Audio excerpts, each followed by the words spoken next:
बहुत सारी जगहों में जहाँ पे मुआवजा निर्धारण का होता है, जैसे मान लीजिए 247 के तहत इधर हो रहा है, जिंदल हो गया, महाजन को हो गया, ये हो गया, वो हो गया, सीएसपीटी सेल का भी हो गया। 2047 का बोल रहे हैं। सुन ले, हम सुन लो। बोलन दो रे, नहीं सर बोलन दो, मतलब बोलन दो, सुन तो नहीं, बोलन दो पूरा बोलन। उसमें हम लोग शासन के द्वारा जो फिक्स होता है गाइडलाइन, उसके हिसाब। अम्मा नहीं सुन रहे, फिर बाद में मुझे बोलोगे। सुनो, साइलेंट सुनो ना, मुआवजा निर्धारण के बारे में बोला था। हाँ, अभी जैसे मान लो अभी सीएसपीटी सेल का हुआ, महाजनको का हुआ, इतना इतना गांव का कर रहे, उसमें शासन द्वारा जो गाइडलाइन फिक्स है उसके तहत होता है।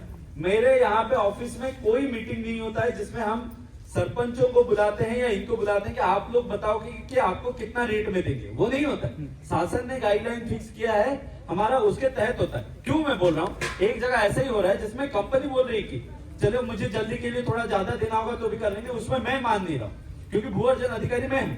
नियम के अनुसार जितना है वो होता है, क्योंकि हम लोग अगर पूछेंगे तो हमेशा से आएगा ज्यादा कि ये दो वो दो, बट हम लोग यहाँ पे बैठे हैं नियम के लिए, और शासन का पैसा जो है वो अत्यंत ही महत्वपूर्ण है। तो इसमें अभी भी आप लोग सब रिकॉर्ड कर रहे हो, कोई दिक्कत नहीं।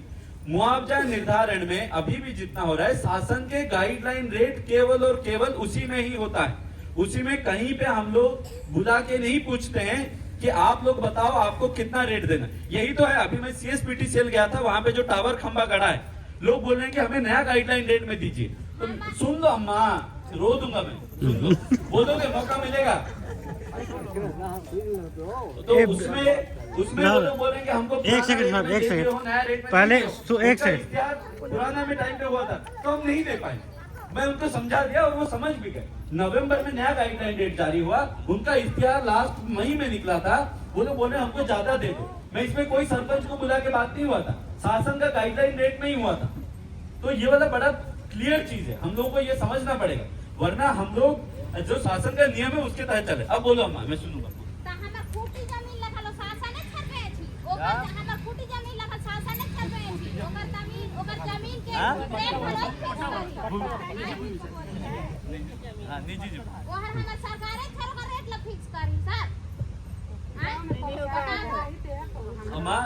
अम्मा मैं वही बोल रहा हूँ, बिल्कुल ठीक बोल रहा हूँ कि आपका भी जो जमीन है, सारी जमीन, सारी संपत्ति और उसके नीचे, जमीन के नीचे जितना भी है वो नियमानुसार शासन का ही।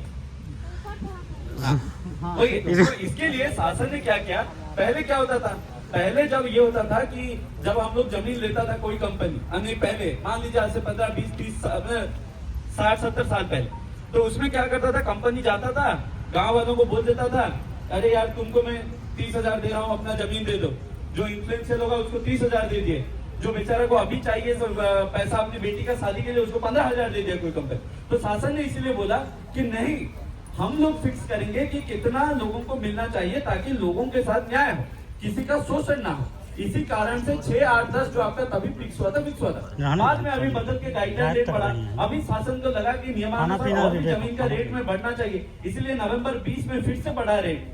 तो यही कारण होता है, वरना क्या होता है कि अगर मान लो कोई भी व्यक्ति का हो गया तो कोई किसको ज्यादा दे देगा, किसको कम दे देगा, कौन डिसाइड करेगा कि सबको ठीक मिले। इसीलिए शासन का नियम है 6, 8, 10 वो शासन ने किया, कोई कंपनी नहीं है। और आप मान लो अगर मेरी जमीन है, मैं अगर मान लो ये पूरा अधिग्रहण हो रहा है, ये ऐसा नहीं कि खरीदी बिक्री। अब मान लो एनटीपीसी को आपको 2 लोगों का जमीन खरीदना होता तो शायद वो अधिग्रहण में नहीं जाते, शायद उस समय वो खरीदी बिक्री में जाते। अगर उनका जमीन उतना ही उनको जरूरी होता, वो 10 लाख या 20 करोड़ में भी आपका जमीन लेगी।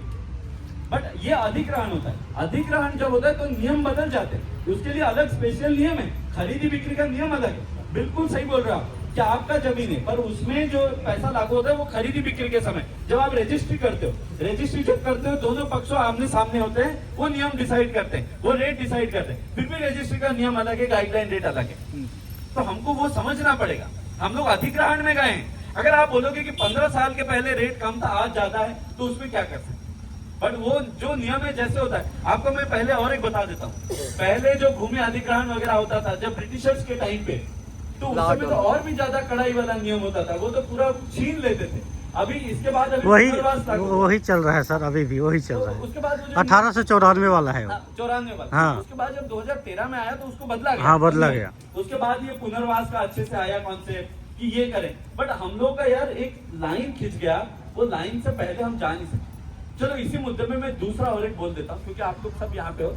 नियम कितना जरूरी होता है हम लोग को बहुत बार लगता है कि शायद ये गलत हो रहा है हमारे साथ, बट नियम से हम आगे नहीं जाना चाहते। आप लोग सब रिकॉर्ड कर रहे हो, अगर रिकॉर्ड बंद कर पाओगे 2 मिनट में दूसरा मुद्दा में बोलूं, पर कर रहे हो तो ठीक है। ये भूमि का अधिग्रहण के संबंध में नहीं, दूसरा मुद्दा में बोलता हूँ। 2000 कितना 2000 निर्भया जब हुआ था, जो पता होगा कि दिल्ली में हमारी बहन